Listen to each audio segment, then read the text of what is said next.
Okay, welcome again, everyone here in the hall and also at home, hopefully watching and listening. So, as I said before, we have a very short roundtable. I just realized, maybe it's my gender speaking. I just realized that we have a typical what we sometimes call a panel made entirely of male professors. That being said, let's call Natalie. We have, of course, the audience as our invisible, at least on the stream, invisible fourth speaker. I'm not counting myself. I'm here more to moderate, and because our time is limited, I'm just going to start off with a few questions. Well, one question at a time, of course. And as I said before, not with the idea of having like exact answers at the end, definite answers, but more to kind of engage with some themes and topics for all of us and you as well to think about. And as the theme of these 2 days relates around jazz analysis, let's just start off with that. Just on a personal note, when I studied jazz some time ago, I won't disclose how many years exactly, but some time ago, my idea always was, for a very long time, was very strict in the sense that I always figured jazz analysis means just one thing: chord scale analysis.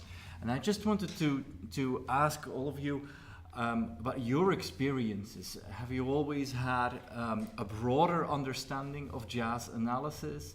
Or do you feel that when you studied, or in some cases, of course, from an autodidactic perspective, whether chord scale analysis was, the main idea of jazz analysis? So maybe we can just, Okay. Well, for me, the chord scale theory, it's an interesting thing, but it's only like a small subpart of the big theory.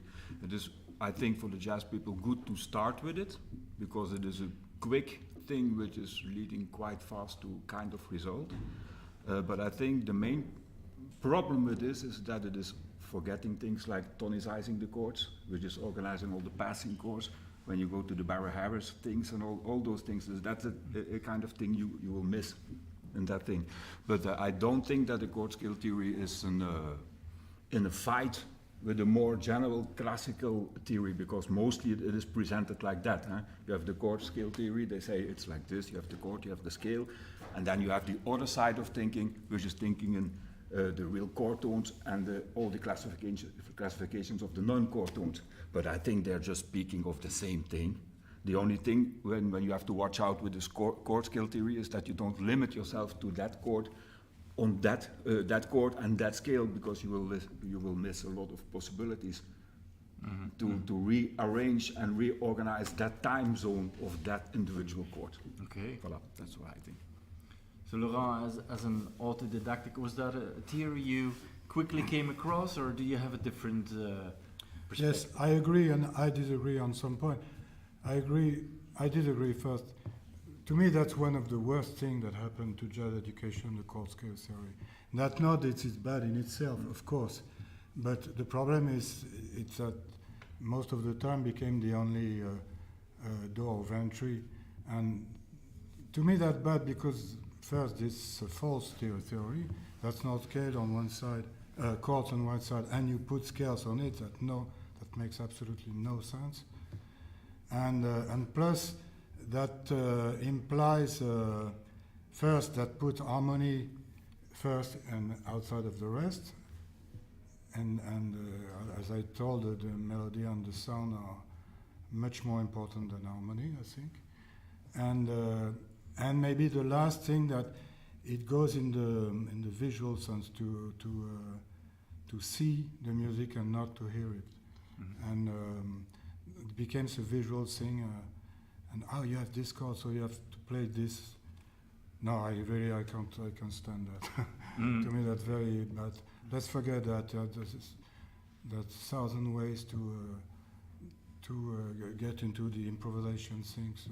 And this one, I think for the beginners and the good beginners who will become good musicians at some point, they have to leave that aside. That's my opinion. Yeah.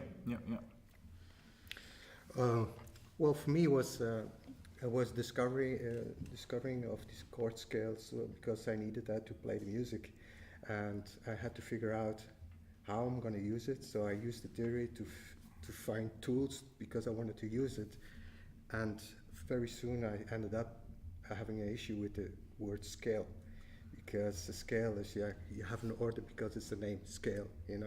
Mm-hmm. So I ended up to take a distance of the word scale, and I saw it more like a field, you know, like a territory.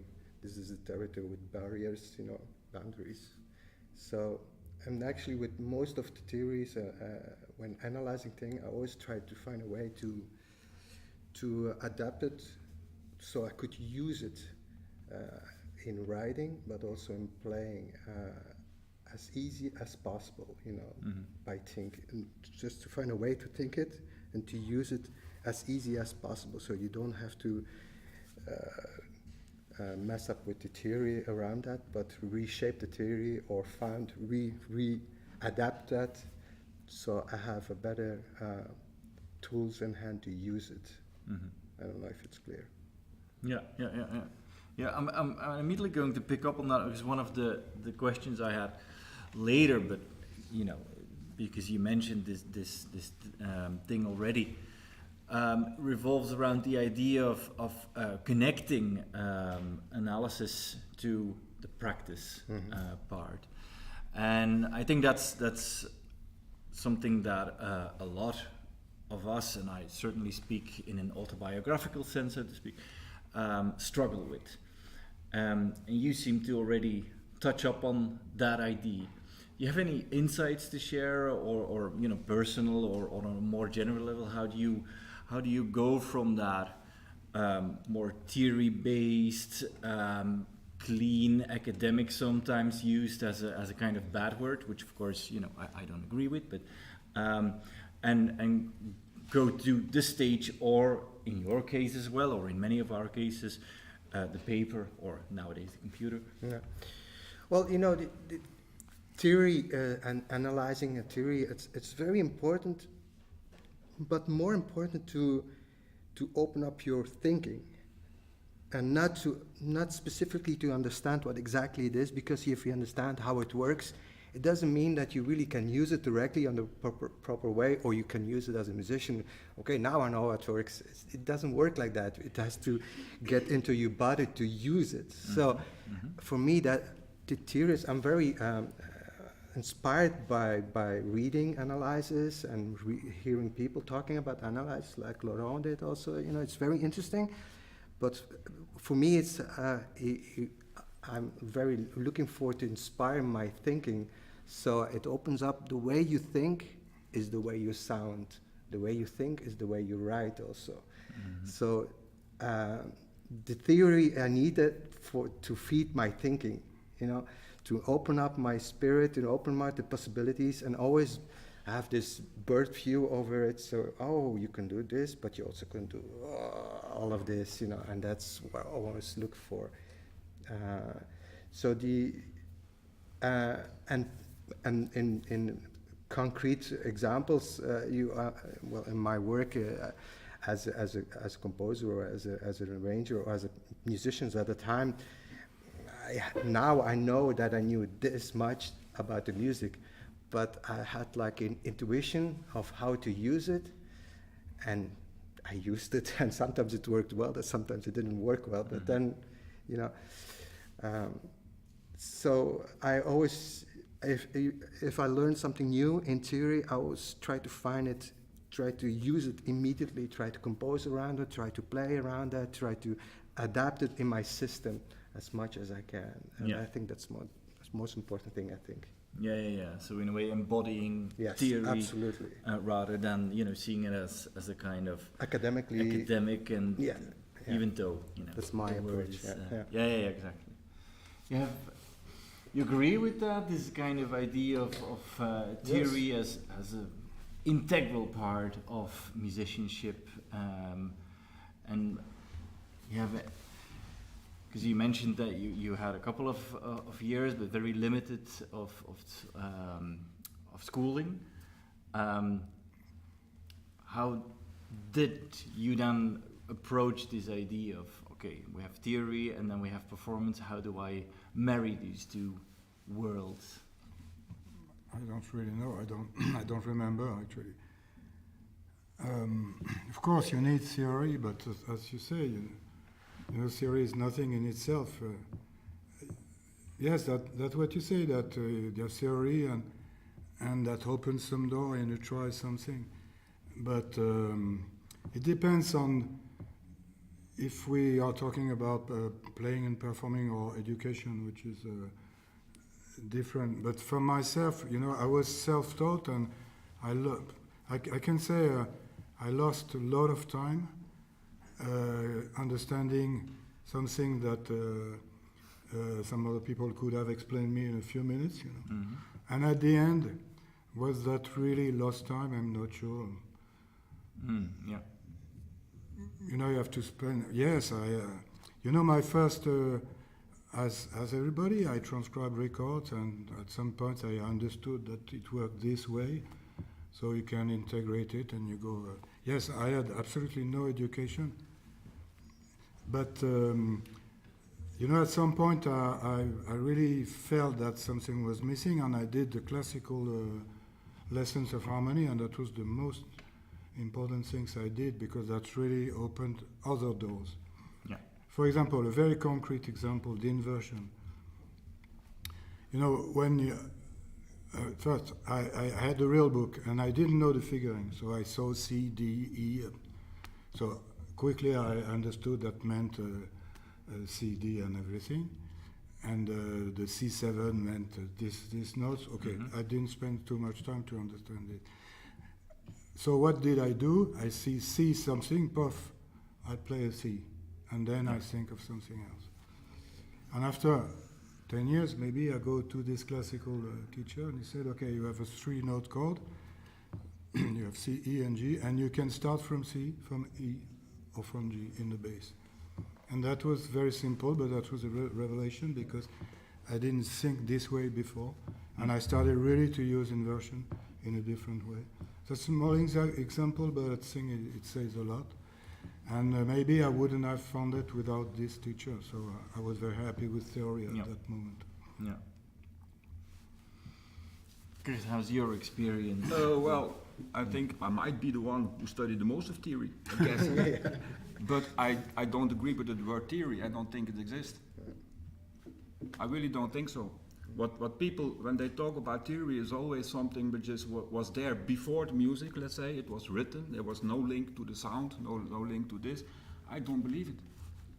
When you read all those books about the last few hundred years, I think it's the observations that people made, very often the composers themselves, about the way other composers and musicians were working for the last hundreds of years. And they were describing how the best musicians were working. So I don't see this as a theory. It's completely linked. So for me, theory and practice, there's no split. Maybe it's because I started as a child when I was 6 years, straightly with theory, straightly with playing, straightly with everything, and I never stopped doing this. So for me, it's unreal discussion, completely unreal. When I see a C major, I hear poo-vee-vee, I hear this thing. When I open a score, ping, I hear this thing. Of course, if you don't hear that, if that link is not there, then it's a different thing. And another thing is, I think that in how we treat music, and that I do agree, and there is the word education and educational system is really important, that we should do everything to bring those things together as one unit again, because it was like that in history almost until the end of the 19th century. Theory, and it was not that split. It is for partly the educational systems and the schools which are responsible for this big split. You see? But that's a long and big discussion. But me, I try to imagine what do they mean with theory and what do they mean with this. It's the same with chord scale or not chord scale. it's two ways of talking in fact about the same thing if you go on. Because the classical ones, they say, I don't like chord scales. I think in chord tones and non-chord tones. Okay, but if your non-chord tones are diatonic, you have the chord scale. I mean, it's all the same thing. That's my opinion, you see? That's why my thing would be like, it would be so nice to stop talking about this is practice, this is theory, this is my main course, this is my side course. It does not make sense. But I think if you want to go in that way of acting to the music, you have to really rethink also the way we look to music, the way we are teaching music, the way of the organizational of the schools. Everything should be relooked. That's my opinion. And for that, I think we need, as theorists, we need the help of the players, yes? And as players, we need to come together. And it's very strange. Like I already said that to everybody. In this school, I'm, for example, just as an example how the mentality is, I'm the main teacher full-time of theory. And everybody, I guess everybody here is looking at me as I'm a theorist. But I'm working 4 streets further in the school, I'm the clarinet and saxophone teacher, and there they think I'm a real musician. Yeah, but that's a real problem. Not for me, because I'm over it now. I don't care. You see? It's the same, this is jazz, this is not jazz. I don't see the difference. There is a difference, exactly. There is a very hard, die-hard difference, and that's the influence of the blues. That I do agree. But all the things like people saying in classical there were no tensions. Oh my God. Yes, and just to have my view, I think I agree with 95% of what Laurent says. It's very good, and the students who are in my class, I think they notice it. He's dividing the history in different style groups. Yes, we do too. They're a little bit different, the style groups, but they are the same. It's the same picture, you see? He's mixing with the classical and not. We are doing the same. So why all the jazz people, of most of the jazz people, make that split theory, practice, classical, jazz, this? I think it's very strange. And then they start, and certainly the mistake we should not make is taking the jazz as one unit, it's jazz, and we're going to compare this with the one unit classical. But in fact, the one unit classical is the complete classical pedagogy system of harmony of the 17th and the 18th century. There you stop. And then you're going to compare music of the 20th century with it, and then it's not the same. You're going to say it doesn't work like that. I think we just have to stop all this and start from scratch and rethink all over.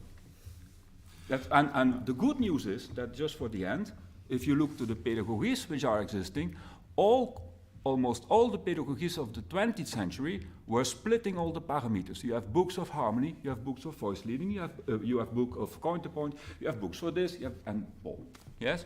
When you look at the new methods, because now we are in a very, very creative and good period, we are in the beginning of a new century, and that is very often where the new materials are coming. And the new materials for the new pedagogy of the 21st century, they are there. Now, and they mix everything. They go from species counterpoint to harmony, to rock, to jazz, all over the thing, creative playing, and etc. Now, another thing I want to add, when you look at the way the great composers worked and their relation with theory, is that a lot of theory teaching was improvised. Yes? A lot of, when you look at the composers in history, the way they had lessons was improvised. Yes, it was the art of the tragic counterpointing, but simplified. They gave you an idea and they have to make something, etc. So also that idea that classical music is not based on the oral tradition, and jazz is based on the oral tradition and not on the written. Like I always say in my side singing lessons, because most jazz musicians say, when you read, you don't play as good as when you don't read. Well, my answer is that might count for you, but it does not count for the Berliner Orchestra. Okay. You see? So there's a lot there, you see? And the takeaway for me is that you don't like the splits. No. Not at all. But I am going to add one more split just to be slightly provocative here. Yeah, okay. How about, and I'm going to start again here, how about, is there a split also in terms of bringing it back to the analysis? Is there a split in how you deal with analysis as a performing artist or as a composing artist? Or is it maybe again not a split at all? Well, first of all, every musician should be a little bit composer actually, because you're creating on stage or in a studio, so you have to create. That's what a composer also does. He creates. The difference is it's much faster, and a composer does it. So that's the difference. So there's no split at that point. Okay. First of all, second of all, in the analysis is understanding. It's inspiration. It's open up your brain. It's open up your thinking. I don't think you should go sit behind your instrument and start to analyze the music that you're gonna play at the spot. I don't think it's the right attitude. You should close up everything and play the music, open up your heart and your ear and let the music speak. Otherwise, I'm not sure if it's gonna sound great. That's my personal opinion. But you can't turn your back to analysis and to theory.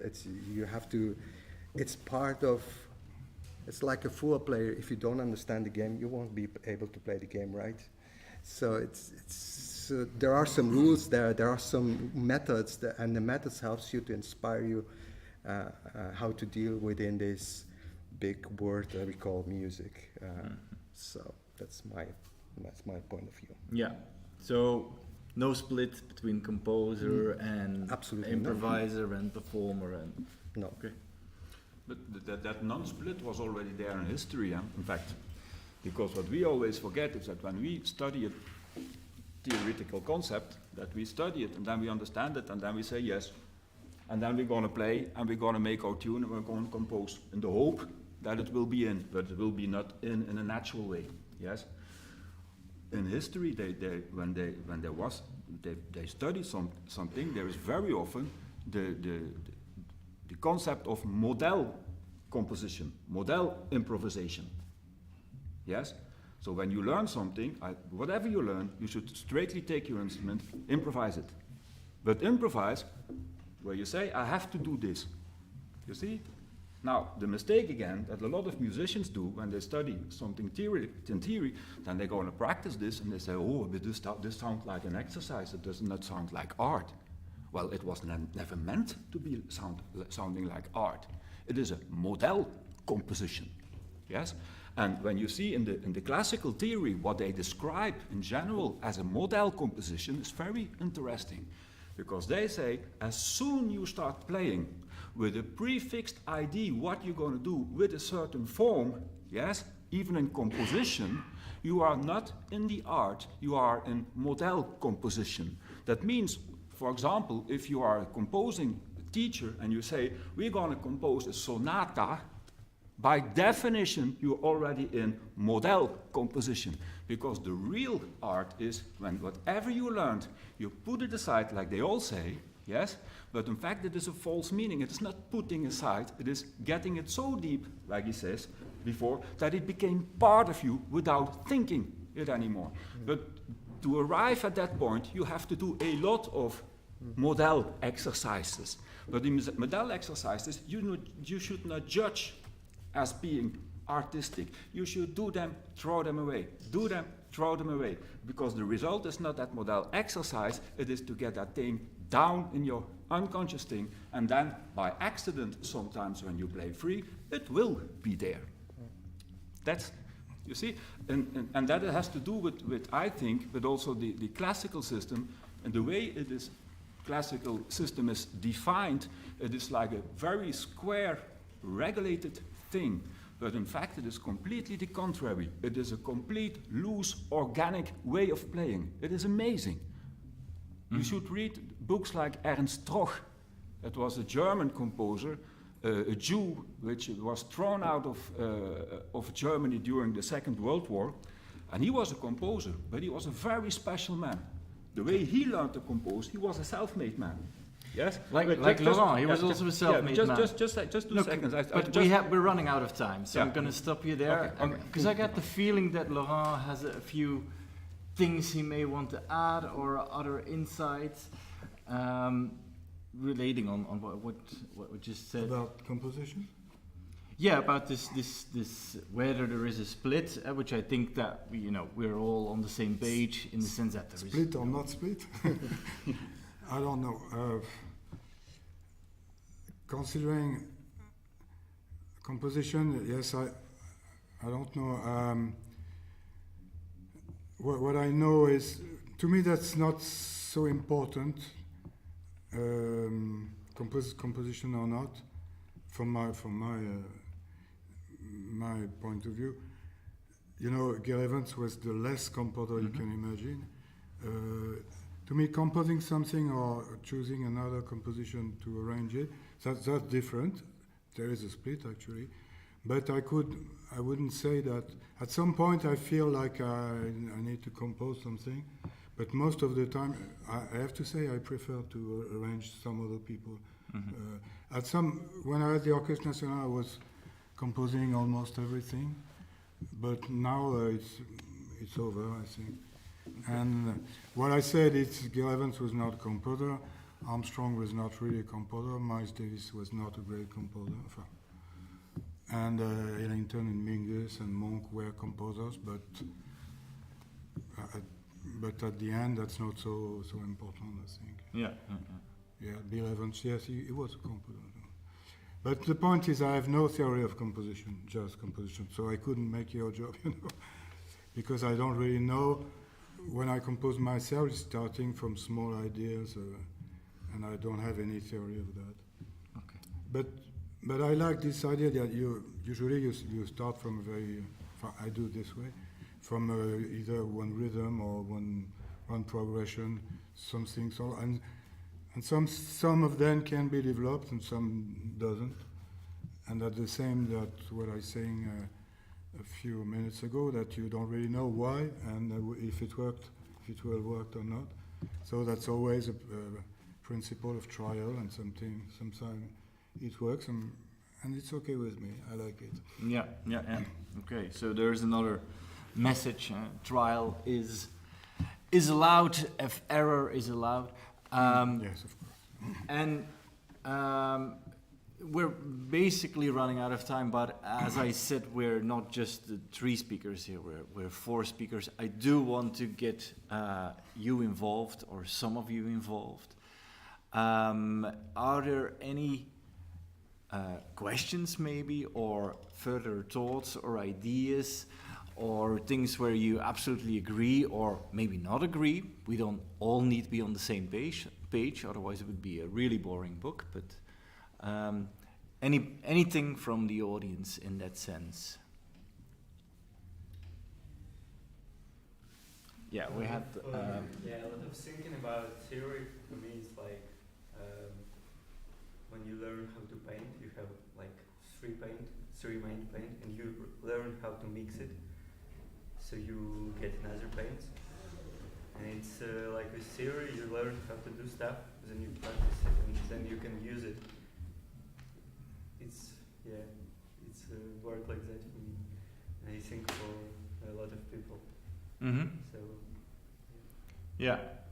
So then you're saying you do it by the feeling, you take just 3 colors and see what comes out, or do you kind of, we're thinking in painting here, I'm not a painter, so I don't know if what I'm saying is correct, or do you think in terms of like, I know these 3 colors work well, and that's the result? Because I think there's a different approach here. I think it's like with tools, you can dig a hole with a spoon, but it will be very long process to do. But if you have other tools that you developed, then you can use it.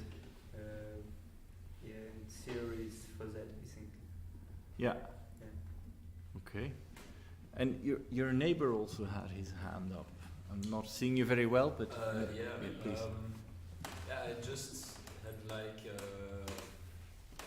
some questions about the very progressive idea of there should be no split or whatever, and like everything is the same, which I in principle agree with. But I also have the feeling like how practical is it to really distill everything? Because you can go really far and say, all you have to know about music is it's waves through the air that trigger brain signals in humans, but I feel like to actually get to a certain point of playing, of composition, isn't it actually useful to have a certain system? And not that the current system is perfect, but just thinking about it. Yeah. I think I understand what you mean, but the thing is the problem. I think this more and more is in the school structures, because I think if you want not to split the theory and the practice, then every individual who's dealing with music should have the chance to put that theory part in his emotional or big picture human being in his own tempo. And that means that the next little thing of theory should be presented if the one before is completely assimilated. And there, in a group situation, in a school situation, that's impossible, because first of all, you're in a group sitting together in a class with very, very different backgrounds and very different levels. But also the fact that you're sitting together in a group, you have different tempos of learning and different personal interest or moments when you're artistically or whatever open for this kind of information or not. You see? And that's what I mean, like if you cannot put them together, if I say and the school system is like this, and this month we are doing this subject, and the next month we're going to do this subject, but in fact even that should not exist. You see, if you really want to put them together, if somebody says, well, this is a nice thing, but I'm still working on it, I think I need 4 more months. Well, he should be, in an ideal situation, he should be able to do this. But then, of course, we get in a situation with school system and money and diplomas, and the government says, end of the first year, everybody has to know this and this and this and this. You see, we as teachers, we cannot do anything about it. We see the problem. Well, I see the problem. I see it really good. You see?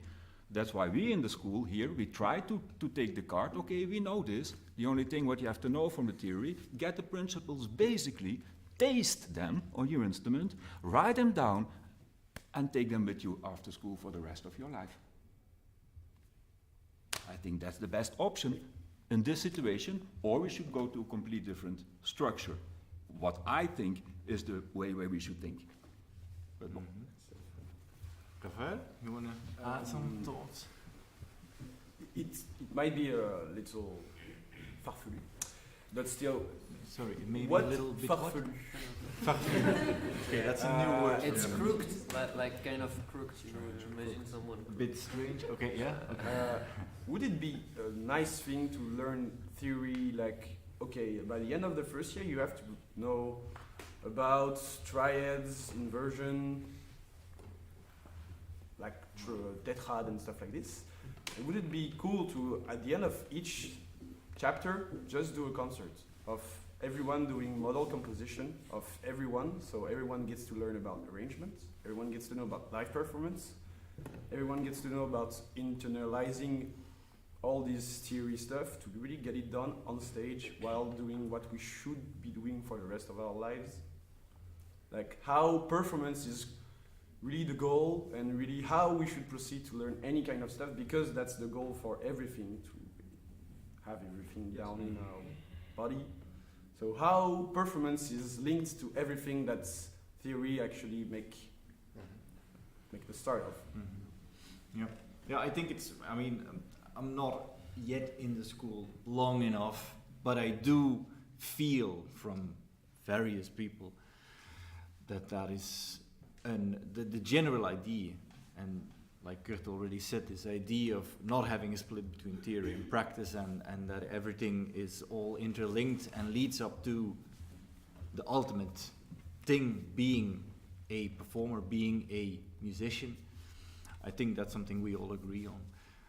The main issue is, of course, as you touched upon already, we're in very strict context, not just of the school, not just of EHB, but also, you know, the Flemish government above it, etc., etc. But I think the main thing, and that's where I'm gonna close off with here, is that we should never stop thinking about, you know, how can we reshape, redevelop, not just curricula, but just also our ideas of this split or this non-split. You know, what are ways to keep on improving ourselves, but also the jazz department as a whole. And as I promised, there are no definite answers. So there is no conclusion here. The only conclusion I think that we can all agree upon is that there is a lot to think about, and we should keep thinking about these things, keep pushing forward our ideas, our suggestions, our improvements. And that's where I'm going to end on for now, because we're on a time schedule. We have other people using this room. But let's continue the discussion outside. Thank you very much for Kurt, Laurent, Michel, for being here, and for you, the audience, for being here. Thank you very much. Especially a big thank for Laurent, especially